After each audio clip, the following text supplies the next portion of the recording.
So hi everyone, my name is Charles and this is my wife, Krysia. Hi. When we'd like to share some thoughts and feelings on a reading that we were fortunate to come by. The reading is from a homily by Pope Francis, which he gave on New Year's Eve 2018, and the theme was being happy. So what we'd like to do is read the text to you and then share with you our thoughts and feelings and responses to what we read. So I'll read the text of the homily. Being happy. You can have flaws, be anxious, and even be angry, but do not forget that your life is the greatest enterprise in the world. Only you can stop it from going bust. Many appreciate you, admire you, and love you. Remember that to be happy is not to have a sky without a storm, a road without accidents, work without fatigue, relationship without disappointments. To be happy is to find strength in forgiveness, hope in battles, security in the stage of fear, love in discord. It's not only to enjoy the smile, but also to reflect on the sadness.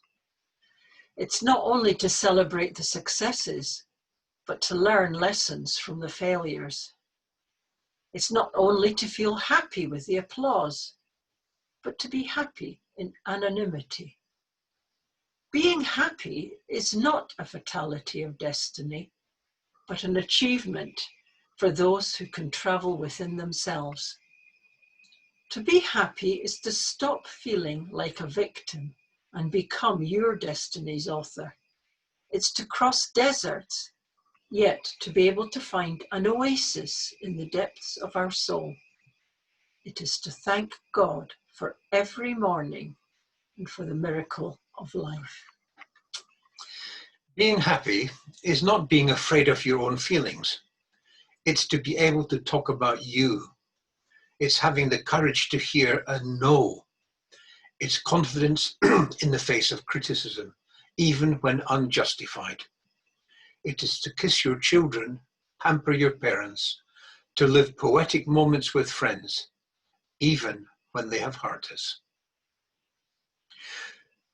To be happy is to let the creature that lives in each of us free, joyful, and simple. It is to have maturity to be able to say, I've made mistakes. It is to have the courage to say, I'm sorry. It is to have the sensitivities to say, I need you. And it is the ability to say that I love you. So may your life become a garden of opportunities for happiness. That in spring, may it be a lover of joy. In winter, a lover of wisdom. And when you make a mistake, start all over again. For only then will you be in love with life. You will find that to be happy is not to have a perfect life, but use the tears to irrigate tolerance. Use your losses to train patience. Use your mistakes to sculpture serenity. Use pain to plaster pleasure. Use obstacles to open windows of intelligence. Never give up. Never give up on people who love you. Never give up on happiness, for life is an incredible show. Pope Francis. So Krysia and I dialogued on the question, reflecting on Pope Francis's message, what are my thoughts and feelings? And this is what I wrote. Dear Charlie, I'm so moved at reading Pope Francis's words. We learnt from our wee kid all about feelings and that they just are neither right nor wrong. And Pope Francis reminds me that no matter how I feel, I can make the choices to be happy and at peace. In our relationship, I know I can dwell on hurts and disappointments, And then also know that if that's where I stay, I am not happy. The challenge is to make a choice, to accept the feeling, but then to move on and choose to love by seeking forgiveness and reconciliation. Before our weekend, I was often stuck with my expectations, carrying criticism and hurt. And there was a distance between us, and a void that I just didn't know how to overcome. But now I know differently. The grace that the Holy Spirit poured out on our weekend changed my life. And yes, it is now a garden of opportunity. So, thinking back to the other day when you became angry and shouted, and I responded as usual by shouting back and then walking away, I was left feeling hurt and furious. But later you came to me, you apologized and asked for forgiveness, and the anger and the hurt in me just evaporated, and love and closeness flooded back into my life. The path to happiness is to acknowledge the times when we hurt each other, but then use this as an opportunity to heal and forgive. Thank you for being in my life. Love you, Krysia. And this is my letter to Krysia. Dear Krysia, after reading this homily, I'm left with a mixture of conflicting feelings. On one side, it's, oh dear, I've been finally rumbled. In our relationship, boy, have we had our storms and accidents, our fatigue and disappointments and disillusionment. And yet, on the other hand, I feel uplifted and reassured. It's okay, and perhaps even normal, to experience all these difficulties and struggles. And it's how we handle them that determines who we are and how it molds and fashions our relationship. The maturity is to be able to say, I've made a mistake.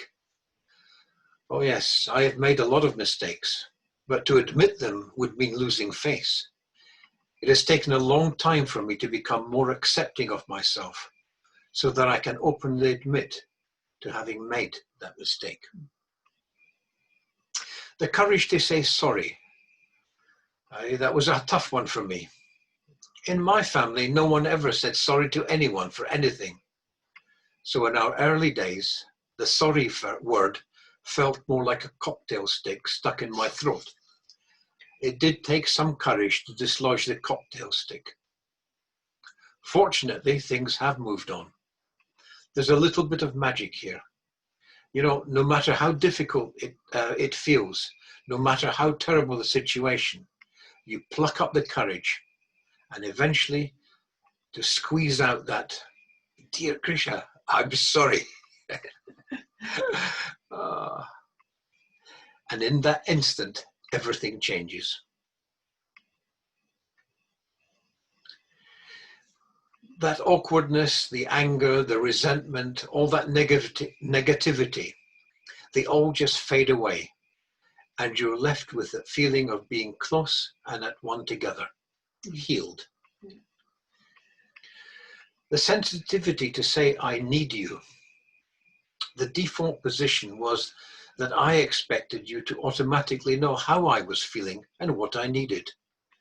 And of course, when you didn't fulfill any of these expectations, it was, well, because you didn't care, you couldn't be bothered. And of course, for me, well, okay, I'll see if I care.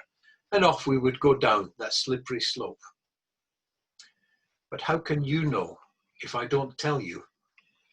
It's not fair to expect you to magically divine what it is that's going on inside me. So I have learned to tell you how I am feeling. You know, Krysia, I'm so tense. Can you rub my neck? Can I just tell you what happened? I'm just so annoyed. Krysia, I'm feeling so vulnerable and lonely. Can I have a cuddle? The ability to say, I love you. Now, these are the words that are so easily said these days. We know that love is not a feeling, but that we have to choose to make the decision to love. 47 years is a lifetime together. And yes, it's not been a perfect life. Our tears have irrigated our acceptance of each other. Our mistakes have made us wiser. The pains have bonded us together. But for all that, I can say to you, Krysia, I do love you so much. Okay, and so back to that dialogue question. So I'll repeat it a couple of times.